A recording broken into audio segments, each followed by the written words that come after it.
Divisibility rule, divisible by 2, जिसके last में हम 2 का देखिए, 2 डिविजिबल, 2 की डिविजिबिलिटी हम चेक करेंगे। जिसके लास्ट में 0 और इवन नंबर आता है वो सारे नंबर 2 से डिविजिबल होते हैं। जैसे 2 4 2, इसके लास्ट में 2 है, ये इवन नंबर 2 भी है और इसका सम ये 2 से डिविजिबल है तो ये इवन नंबर है, ये इवन नंबर है, ये भी इवन नंबर है और इसके लास्ट में 0 भी है, तो ये सारे क्या होंगे, 2 से डिविजिबल होंगे। अब हम 3 का चेक करेंगे। जो इसमें जो भी संख्या दे रखी होती है उसका हम सम करके देखते हैं, तो वो अगर 3 से डिविजिबल होता है तो वो सारे नंबर क्या होंगे, 3 से डिविजिबल। जैसे हम 4 3 2 लेते हैं, इसका सम करके देखते हैं 4 + 3 + 2, तो इसको ऐड करके देखते हैं तो 9 आता है। तो 9 3 से डिवाइड होता है कि नहीं होता है, 3 से डिवाइड होता है, तो ये 9 3 से डिविजिबल है। ये संख्या, ये पूरी संख्या क्या है, 3 से डिविजिबल है। अब 4 से डिविजिबिलिटी चेक करने के लिए हम लास्ट 2 डिजिट देखते हैं, लास्ट 2 डिजिट जो है वो 4 से डिविजिबल है या नहीं है। जैसे हमने पूरी संख्या ले ली, पूरी संख्या हम क्या लेंगे, 4 8 4 2 4, ये वाली संख्या ली है हमने। तो इसके लास्ट में देखा है हमने, लास्ट के 2 डिजिट है 24 आ गया।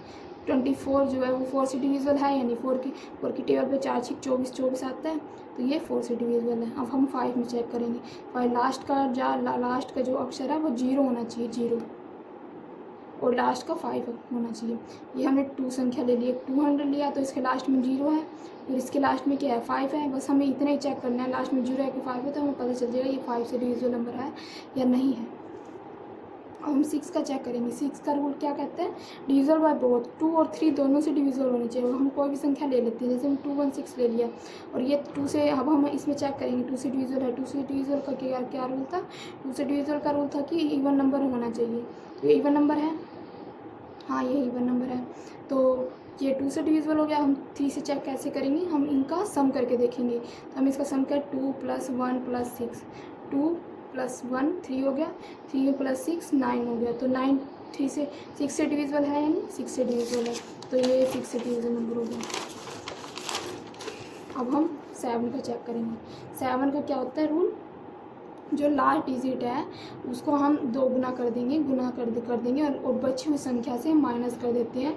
अगर जो संख्या अगर वो 7 से डिविजिबल हो जाती है, पूरी तरह से कट जाती है, तो हमें उसे कहेंगे 7 से डिविजिबल है। इसका रूल ये है, लास्ट डिजिट का 2 गुना करना। जैसे हम 3 4 3 ले लिया, हमने एक संख्या ली 3 4 3, ये संख्या ली है, उसका हमने क्या, लास्ट डिजिट ले लिया, उसका 2 गुना कर दिया हमने और बाकी बची हुई संख्या में से माइनस कर दिया। बाकी बची हुई संख्या कितनी है, 34 में से माइनस कर दिया लास्ट डिजिट का 2 गुना। 3 × 2 क्या आ गया, 6 आ गया, 34 में से -6 करेंगे 28, तो डिविजिबल किससे, 7 है। ऐसे ही हमने 1 1 2 112 ले लिया, 112 में लास्ट डिजिट का 2 गुना करना है, लास्ट डिजिट का 2 गुना कर दिया हमने, 2 दूनी 4 आ गया और 11 बाकी बची संख्या 11 है। 11 में से 4 माइनस करेंगे तो 7 आएगा, तो ये क्या है, डिविजिबल बाय 7 है। अब हम 8 में चेक करते हैं। 8 का क्या रूल है, लास्ट डिजिट हो गए, लास्ट की जो 3 संख्या होंगी वो 8 से डिविजिबल होनी चाहिए, वो 8 से कटनी चाहिए। पूरी तरह से कट जाती है तो हम उसे क्या कहेंगे, ये 8 से पूरी तरह से डिविजिबल है। जैसे हमने 2 4 7 8 6 4 ले लिया, हमने लास्ट डिजिट लिया, उसको हमने डिवाइड करके देखा 8 6 4 को, 8 से तो 8 एकम 8 आ गया, 6 4 हो गया, ना जाने की 0 ले ली हमने, 2 संख्या नीचे ली इसलिए ना जाने की 0 ले ली, 8 8 64 आ गया, तो 108 आ गया। तो ये पूरी कट गई, तो इसे हम क्या कहेंगे, ये 8 से डिविजिबल है।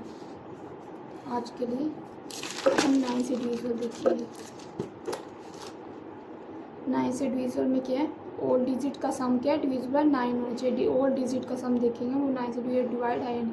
पहले हम सम करके देखें, हमने एक संख्या ले ली 2 4 3 2 4 3, हमने 2 प्लस किया, 4 प्लस किया, 2 4 प्लस किया, फिर 3 प्लस किया, फिर 2 प्लस किया, 4 प्लस किया, 3 किया, सारों को सम करके देखा था। 4 2 6 6 7 8 9 10 11 12 13 14 15 16 17 18 18 आ गया। ये 9 से डिविजिबल है या नहीं, 9 की टेबल में आता है 9 दूनी 18, पूरा कटता है ना, डिविजिबल है, तो इसलिए हम 9 से डिविजिबल कहेंगे। अब 10 का क्या देखेंगे, लास्ट में 0 अगर होता है तो वो क्या होगा, 10 से डिविजिबल होगा।